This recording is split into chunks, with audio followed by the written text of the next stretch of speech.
Welcome back to day 7 of our 30-day trading podcast journey. I'm excited to dive into one of the most critical aspects of trading today, that is the risk management.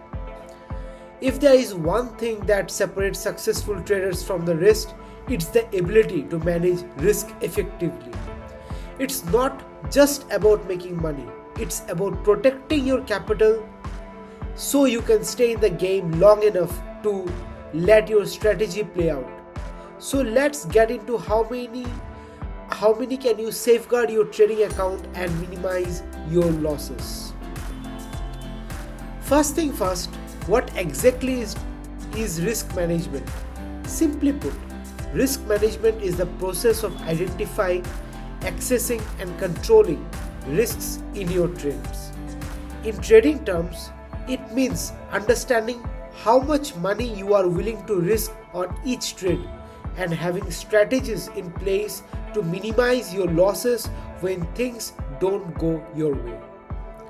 No matter how confident you are in a trade, there is always an element of uncertainty. Markets are unpredictable and losses are part of the game. The key is to keep those losses small enough that they don't wipe out or discourage you from trading in the future.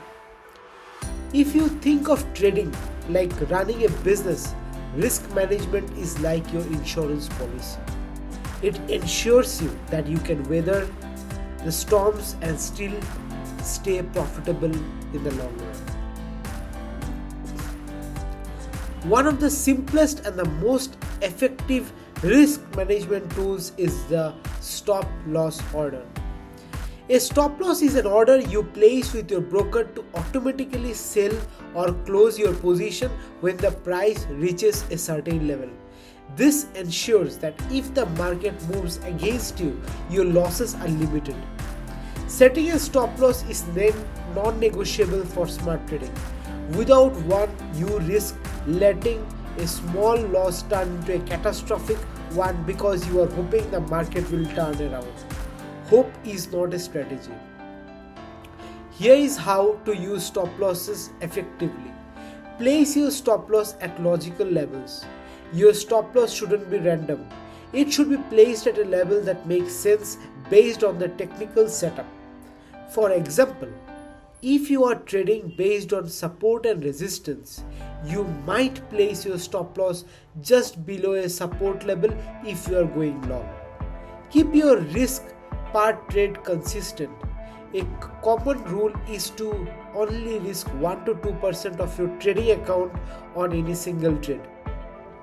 So, if you have 10,000 in your account, your maximum losses on a trade should be 100 to 200. This way, even if you have several losses trades in a row, your account won't be significantly damaged. Stick to your stop loss. The most important thing is to respect your stop loss once it's set.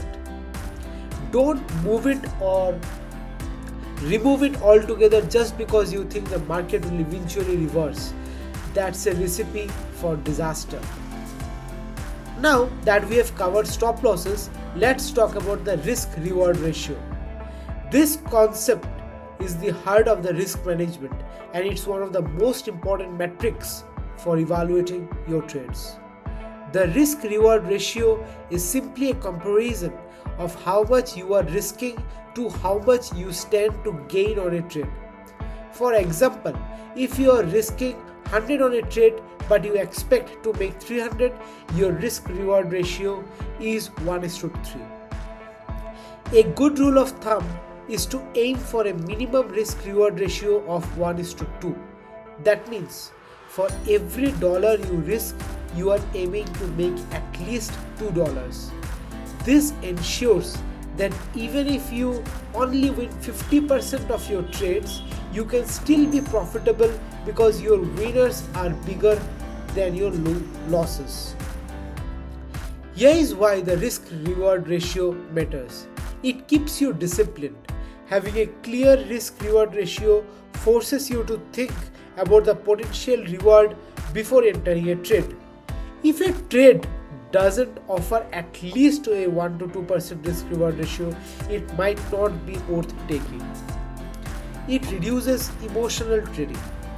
Knowing that you have a solid risk to reward ratio in place helps to take the emotions out of your trades. Even if you lose, you will know that over time your winners will outweigh your losers. Always remember, it's not just about how many trades you win, it's about how much you win when you are right and how little you lose when you are wrong. Position sizing. Another key element of risk management is position sizing. Deciding how much of your account to allocate to a single trade. This is directly linked to your stop loss and risk per trade. Let's say you have decided to risk 2% of your account on a trade and your account balance is 10,000. That means you are willing to lose 200 on this trade. Now, if you place a stop loss 50 pips away, you can calculate your position size to ensure that if the market hits your stop loss, you will only lose that 200. Here is a simple formula to calculate the position size. Position size is equal to risk per trade by stop loss in pips. If you are asking 200 and your stop loss is 50 pips and you trade in 4 mini lots, because 1 mini lot equals 2 per pip. By calculating your position size based on your stop loss and risk tolerance, you ensure that you are not overexposing yourself on any single trade. It is another layer of protection to keep your losses manageable. Risk management isn't just about managing individual trades. It is about managing your entire portfolio. One of the best ways to reduce risk across your portfolio is by diversification. Spreading your trades across different assets or markets. For example, instead of putting all your capital into one stock or currency pair, you could trade multiple instruments that aren't correlated. This way, if one market moves against you, the others will still perform well, reducing your overall risk. Diversification can also help reduce emotional stress, as your entire trading account won't be riding on the outcome of 1 or 2 trades. Let's face it, losing streaks happen. Even the best traders go through them. The key is not to let them derail your progress or make you question your strategy. Here's how to manage losing streaks without losing your mind. Stick to your risk management plan. During a losing streak, it's tempting to either double down or make up for losses or stop trading out of fear. But neither of this is the answer. Instead, trust in your risk management plan. If you are only risking a small percentage of your account on each trade, a losing streak won't wipe you out. Take a step back. If you are in the middle of a rough patch, it's okay to take a break. Sometimes stepping away from the charts for a day or two can give you the mental clarity to come back stronger. Evaluate your performance. Losing streaks are a good opportunity to review your trades and see if you are making any mistakes or if the market conditions have changed. Are you following your strategy consistently? Are your risk-reward ratios still solid? Make any necessary adjustments, but don't panic and overhaul your entire approach based on a short-term slump. So, to wrap up, risk management is the foundation of successful trading.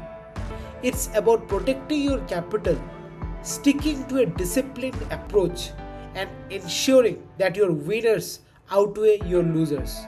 By using stop losses, understanding the risk-reward ratio, and managing your position size, you will give yourself the best chance for long-term success. In our next episode, we will dive into managing trading psychology, another essential aspect of becoming a successful trader. I'll give you tips on how to stay emotionally balanced and avoid common psychological traps. You definitely don't want to miss it. Thank you for tuning in to today's episode. If you are finding this series helpful, please subscribe and share it with your fellow traders. Until next time, trade smart and manage your risk. Happy trading. Thank you everyone.